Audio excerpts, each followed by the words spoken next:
안녕하세요, 여러분. 자, 이제 1번부터 풀어볼게요. 부동산의 자연적 특성 중 부증성에 관한 설명으로 틀린 것을 골라보랍니다.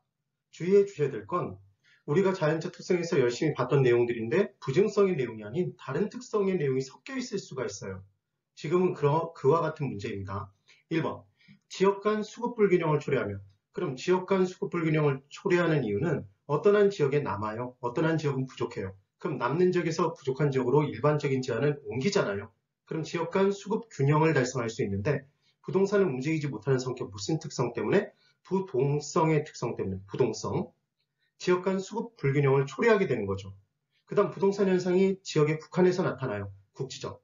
그래서 지역 간, 지역별, 지역에 국한된다. 지역세, 지역이란 단어가 뜨면 무조건 뭐다? 부동성이었습니다. 그러니까 지금 1번은 부동성에 관한 설명이기 때문에 1번이 틀린 거죠. 2번, 토지의 지대 또는 지가를 발생시키며 최유용의 근거가 된다. 토지는 생산할 수 없는 특성, 부증성의 특성을 띠기 때문에 한정돼 있어요. 서로 사기 위해 경쟁하니까 지가가 올라가요. 다 소유하지 못하는 사람은 이제 소유할 수 없는 사람은 빌려 쓸 수밖에 없죠. 그래서 지대가 발생합니다. 여러 용도 중에 최고 유효한 이용을 해야 되는 거죠. 증가시킬 수 없기 때문에 최유용의 근거가 되더라. 3번, 매립이나 산지 개간을 통한 농지나 택지의 확대는 이용의 전환에 불과하지 절대량의 증가가 아니었잖아요. 그래서 부증성의 예외가 아니었습니다. 꼭 기억하실 건 토지의 자연적 특성은 토지가 선천적으로 고정 불변적으로 갖고 있는 특성이기 때문에 변하지 않아요. 그래서 절대로 예외가 없었죠. 그래서 부증성의 예외가 아닙니다. 5. 4번. 부증성의 특성 때문에 생산할 수 없으니까 생산비 법칙을 적용할 수가 없어요. 그래서 원칙적으로 토지는 비용 방식에 의해서 가격을 결정하는, 가액을 결정하는 원가법을 적용할 수 없는 거죠. 근데 토지도 적산법은 적용할 수 있었어요. 그때 적산법은 기기 필요 기억나세요? 적산하기 위해서는 기기가 필요하다. 기초가액, 기대이율, 필요재 경비 이렇게 했었잖아요, 여러분. 그때 그 기초가액의 적산법에서 적산가액을 구하기 위한 기초가액은 적산가액이 원칙인데 적산가액을 구할 수 없으면 비중가액은 사용할 수 있었죠. 비중가액. 그래서 토지도 비중가액으로 구한 기초가액을 집어넣고 기대율 곱하고 필요재 경비를 더해서 적산 임료는 구할 수 있더라. 그래서 지금 원가법을 적용할 수 없다는 맞아요. 주의 꼭 해두세요. 그 다음 5번. 부증성이 기인한 특정 토지의 희소성은 생산자들끼리 서로 공급하기 위해서 경쟁하는 시장이 아니라 서로 사기 위해 경쟁하는 시장이 되는 거죠. 그래서 수요자 경쟁 시장으로 만듭니다. 1번은 1번이에요. 이와 같은 문제 유형을 꼭 기억해 두세요. 그냥 보기 중으로 들어가면 틀린 문장이 하나도 없단 말이에요. 다음 2번. 다음 아파트에 대한 다세대 주택 수요의 교차 탄력성이 얼마입니까? 이렇게 문제를 줬네요. 그럼 이 문제 풀 때 가구 소득이 10% 상승하고 아파트 가격은 5% 상승했대요. 다세대 주택의 수요는 그랬더니 8%가 증가했답니다. 그때 다세대 주택 수요의 소득 탄력성이 0.5래요. 그럼 소득 탄력성은 어디에 곱해요? 소득에 곱하죠. 그럼 소득 10%를 0.5에 곱해요. 그럼 10 곱하기 0.5니까 5겠죠. 그럼 5%만큼 증가해야 되는데 지금 최종적으로 8% 증가로 끝났잖아요. 그럼 아파트 가격의 변화에 따라 얼마만큼 변한 거예요? 3%만큼 증가한 거죠. 그래서 5% 증가로 끝나야 되는데 8% 증가로 끝났다면 다른 요인에 의해서 지금 3%만큼 증가가 된 것이다. 얘를 찾아내는 게 포인트였어요. 그럼 3%는 지금 수요량이네요. 우리 순환시 기억나세요? 그래서 수요량이 나오면 무조건 나눠준다. 나머지 하나 이용하지 않은 게 뭐죠? 이용하지 않은 게 가격 5%죠? 그럼 5%로 나눠요. 5로. 그럼 0.6이 나오게 돼 있습니다. 답은 0.6이죠. 이해되셨죠? 그래서 탄력성 계산 문제는 기본적으로 다 곱한다.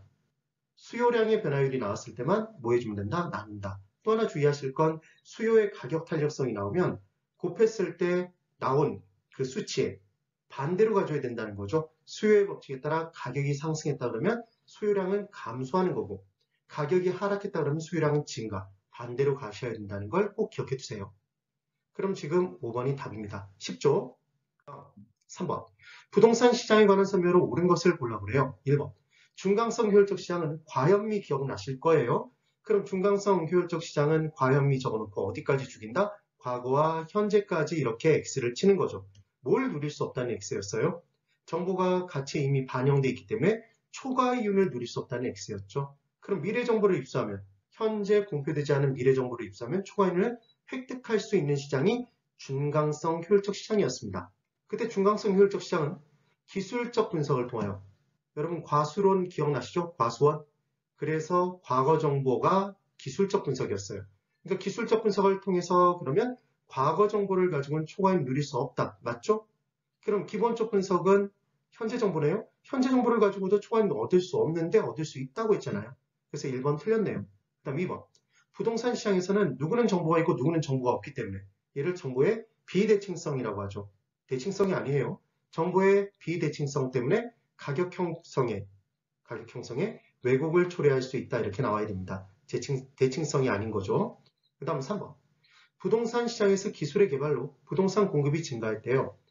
그러면 기술의 개발로 부동산 공급이 증가하면 초과 공급으로 가격은 하락해요. 공급 증가하면 거래량은 증가하겠죠. 그때 수요의 가격 탄력성이 클수록, 그럼 얘는 탄력적일수록이잖아요.